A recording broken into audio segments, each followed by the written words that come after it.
Bark the proud of India. भाई साहब, नाम सुनते ही बॉडी में गूज बर्न होने लगते हैं, शरीर के रोंगटे खड़े होने लगते हैं। मतलब ये एक ऐसा गौरवान्वित क्षेत्र है, गौरवान्वित डिपार्टमेंट है जिसमें नौकरी करने का सपना हर भारतीय का होता है, स्टूडेंट्स का होता है, चाहे वो स्टूडेंट्स किसी भी डिपार्टमेंट के हो। ये वो पहला न्यूक्लियर रिसर्च सेंटर है जिसने भारत को परमाणु रिसर्च के क्षेत्र में बहुत बड़ी ख्याति दिलाई है। आप लोग को याद होगा एक मूवी आई थी परमाणु, मैंने भी देखी है, शायद आपने भी देखी होगी। उसमें दिखाया गया है कि किस तरीके से एक पर एक करके टोटल 5 न्यूक्लियर टेस्ट किए गए थे दुनिया की नजर से छिपकर। और सबसे खास बात यह है उस मूवी में कि जो एटॉमिक बॉम्ब उसमें सप्लाई किया गया था, वो बॉम्ब सप्लाई किया गया था भारत के पहले न्यूक्लियर सेंटर से, जिसका नाम है BARC, Bhabha atomic research centre. वैसे तो आप लोगों को पता होगा, नहीं पता है तो मैं बता देता हूं। भारत में total 8 nuclear and space research centre है, जिसमें 6 न्यूक्लियर सेंटर हैं और 2 स्पेस रिसर्च सेंटर हैं। तो मैं आप सभी टीचर्स से या आप सभी स्टूडेंट्स से मैं ये पूछना चाहता हूं कि इस भारत के सबसे पहले न्यूक्लियर सेंटर के बारे में आप क्या जानते हैं? क्या पता है आपको बार्क के बारे में? भारत का पहला nuclear programme centre BARC, Bharat के पहले न्यूक्लियर टेस्ट में एटॉमिक बॉम्ब सप्लाई करने वाला बार्क। रेवेन्यू के हिसाब से बात करें तो सबसे ज्यादा रेवेन्यू है इसमें $510 मिलियन के अकॉर्डिंग, जो according to the new financial budget, मतलब 2021-22 के हिसाब से बात करें तो लगभग 4000 करोड़ रुपए। अगर गवर्नमेंट जॉब की अपॉर्चुनिटी, रॉयल जॉब की अपॉर्चुनिटी के हिसाब से बात करें तो भी बार्क। आखिर आप इस न्यूक्लियर रिसर्च सेंटर के बारे में क्या जानते हैं? मुझे चैट बॉक्स में कमेंट करके जरूर बताइएगा कि बार्क क्यों है भारत का प्राउड, क्या खास बात है इसकी नौकरी में। मैंने मेरे कई स्टूडेंट से, कई दोस्तों से भी पूछा, लेकिन सबका वही जवाब है, अब्बा डब्बा जब्बा। किसी को कुछ पता ही नहीं है। कोई कहता है सैलरी बहुत अच्छी मिलती है, कोई कहता है अब पेंशन भी मिलता है, कोई कहता है वर्कलोड कम है, मतलब कुछ भी बोल देना है। एग्जैक्टली कोई बता ही नहीं पा रहा है कि आखिर बार्क की इस नौकरी में ऐसी क्या खास बात है जो अन्य नौकरियों में नहीं है। वो राज मैं आज खोलूंगा। मैं आपको बता दूं कि अगर बार्क में आपने नौकरी ले ली तो समझिए कि स्वर्ग में सिंहासन ले लिया है। जी हाँ, स्वर्ग में सिंहासन। अब आप कहेंगे स्वर्ग में सिंहासन, तो स्वर्ग के सिंहासन कहने का ये मेरा मतलब है कि भाई इसमें जो रॉयल्टी है, इसमें जो इज्जत है, मान मर्यादा, पैसा, सब कुछ ऑटोमेटिक आपके पास आ जाएगा। और कल तक जो आपको पूछते नहीं थे ना, वो आज आपको अपनी पलकों पर लिए घूमेंगे।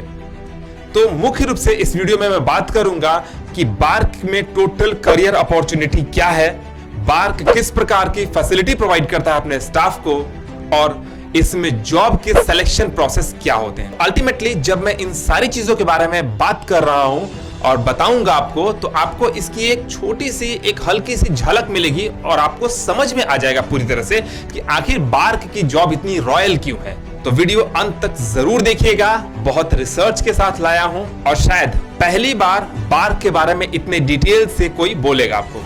तो बार्क की नजर में आने से पहले मैं आपकी नजर में आ जाऊं, इसके लिए वीडियो को लाइक कर दीजिए और जगह जगह शेयर कर दीजिएगा, और चैनल पर नए तो सब्सक्राइब जरूर कर लीजिएगा आप लोग। चलिए फिर शुरू करते हैं।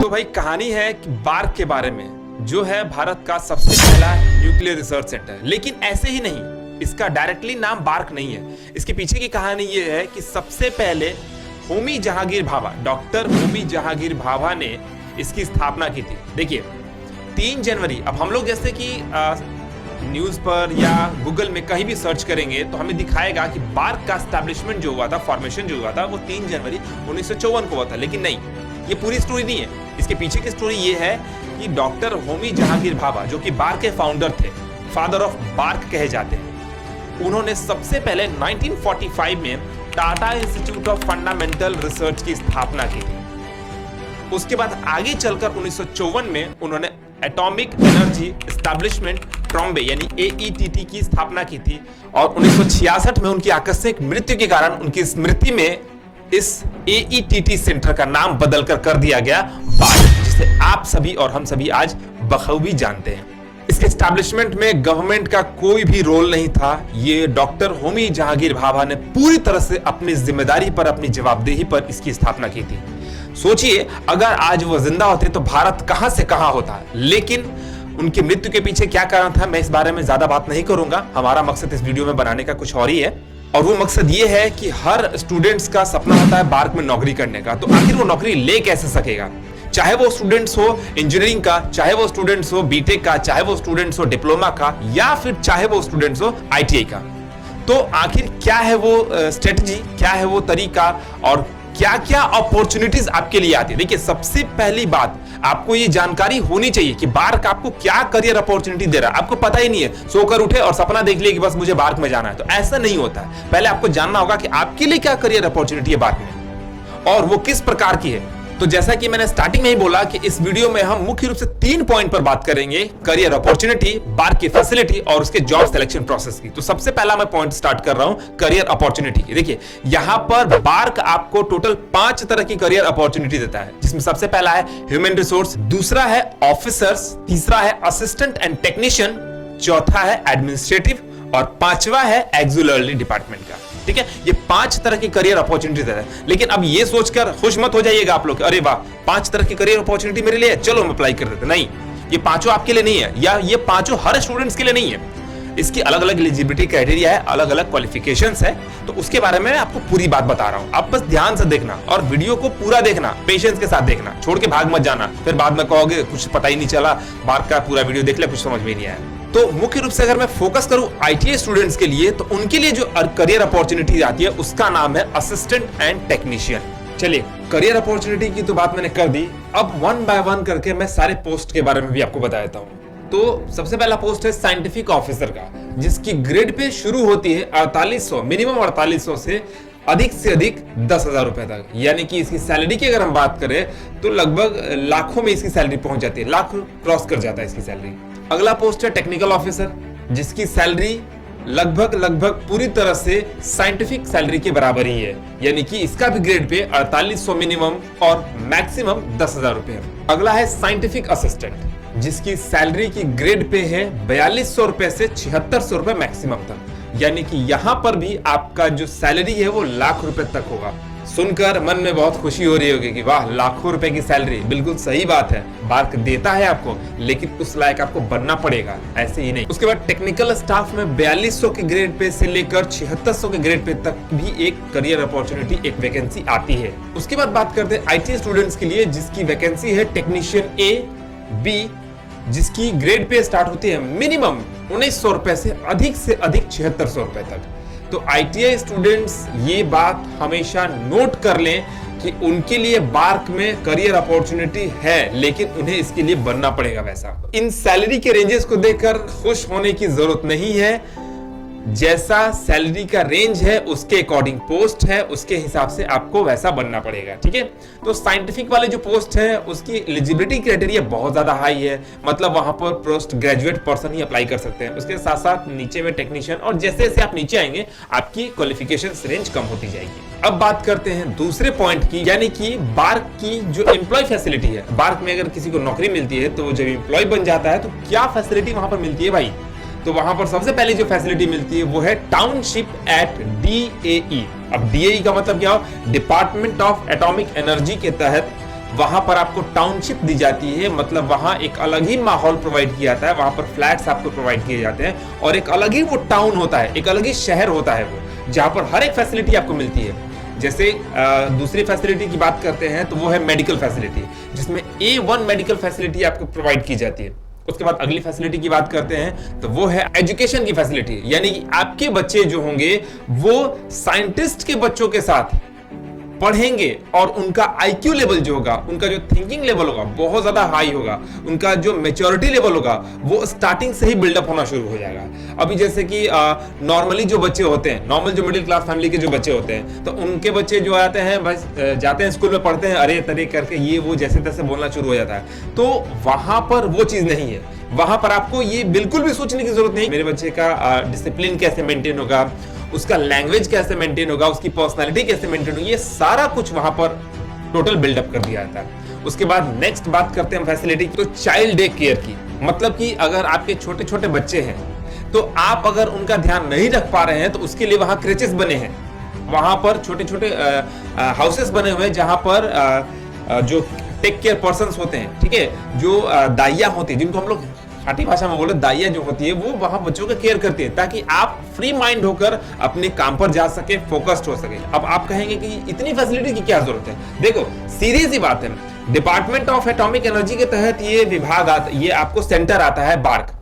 तो यहां पर जो काम करना है वो ऐसा नहीं है कि बस सोफे पे लद गए हैं, आराम से काम हो रहा है, नहीं हो रहा, कोई दिक्कत नहीं। ये एटॉमिक रिसर्च का काम है, जरा सी इसमें गड़बड़ी होगी बूम कर जाएगा सारा चीज, ठीक है। तो यहां पर फुल फोकस्ड, फुल डेडिकेशन के साथ काम करना है। अब इसमें आपको दिमाग में टेंशन चल रहा है कि मेरे घर में पैसा नहीं है, मेडिकल की दिक्कत हो रही है, बच्चे कैसे पढ़ेंगे, उनका फ्यूचर कैसे सिक्योर रहेगा, तो ये सब टेंशन लेकर आप काम करोगे तो फिर रिसर्च का काम कैसे करोगे? इसीलिए बार्क आपको सारी टेंशन से फ्री कर देता है ताकि आप टेंशन फ्री होकर काम कर सको। ये मकसद है बार्क इतनी फैसिलिटीज जो दे रहा है आपको, यही इसका मकसद है। उसके बाद आपको स्पोर्ट्स की, फिटनेस की भी फैसिलिटी देता है। अब पेट इतना लंबा चौड़ा निकल गया तो क्या काम करोगे आप? तो भाई आप फिट रहो, आपके लिए वो भी साधन है। फिटनेस की, स्पोर्ट्स की फैसिलिटी भी वो आपको देता है। उसके साथ साथ वो आपको अच्छे क्वालिटी के फूड की भी फैसिलिटी देता है, और बैंकिंग और पोस्ट ऑफिस या और अदर ट्रांजैक्शंस की भी, अदर ट्रांसपोर्टेशंस की भी फैसिलिटी आपको प्रोवाइड करता है। इतनी सारी फैसिलिटीज सोच सकते हो आप किस जॉब में मिलती है? रेलवे, बैंकिंग कहां पर मिलती है? कहीं नहीं मिलती है। तो बार्क की जॉब रॉयल है, ये बात आपको समझ में आ गई होगी। अब बात करते हैं इसके जॉब सिलेक्शन प्रोसेस की। भाई नौकरी की बात समझ गए, क्या फैसिलिटी है वो भी समझ गए, लेकिन अब ये भी तो जान लेना होगा ना कि भाई नौकरी मिलेगी कैसे, क्या प्रोसेस इसका सिलेक्शन का। तो देखिए सबसे पहले इसका कोई भी जो जॉब है तो उसमें क्राइटेरिया बटी हुई है। जैसे साइंटिफिक है तो साइंटिफिक वाले जो पोस्ट होते हैं अधिकतर उनकी वैकेंसी वॉक इन इंटरव्यू के बेसिस पर आती है, उनको एग्जामिनेशन देने की जरूरत नहीं पड़ती है क्योंकि वो काफी ज्यादा एक्सपीरियंस्ड पोस्ट है, तो उसमें एग्जामिनेशन की कोई जरूरत नहीं पड़ती है। लेकिन बात करें टेक्नीशियन की, आईटीआई स्टूडेंट्स की, डिप्लोमा वालों की, तो उनको यहाँ पर टोटल 3 फेजेस में अपना सिलेक्शन प्रोसेस पूरा करना पड़ेगा। पहला फेज होता है प्रीलिमिनरी टेस्ट का, यानी बेसिक टेस्ट का।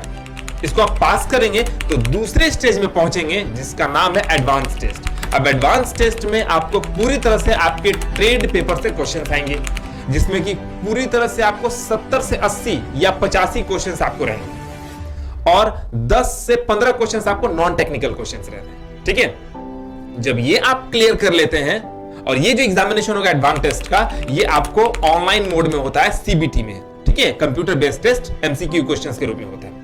जब आप ये स्टेज पार कर लेते हैं तो थर्ड स्टेज आता है, लास्ट स्टेज, स्किल टेस्ट के रूप में, जिसका नाम है स्किल टेस्ट। अब यहां पर आपको ट्रेड से संबंधित आपके प्रैक्टिकल क्वेश्चन पूछे जाएंगे, आपको कुछ करने को दे दिया जाएगा, फलाना जॉब करो, उसको कंप्लीट करो, करके दिखाओ।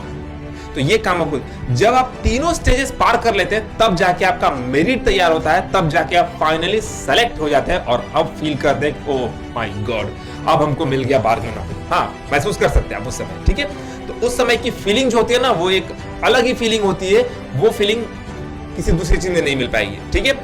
तो ये प्रोसेस है बार्क की नौकरी को हासिल करने का, लेकिन इसके लिए बनना पड़ेगा वैसा।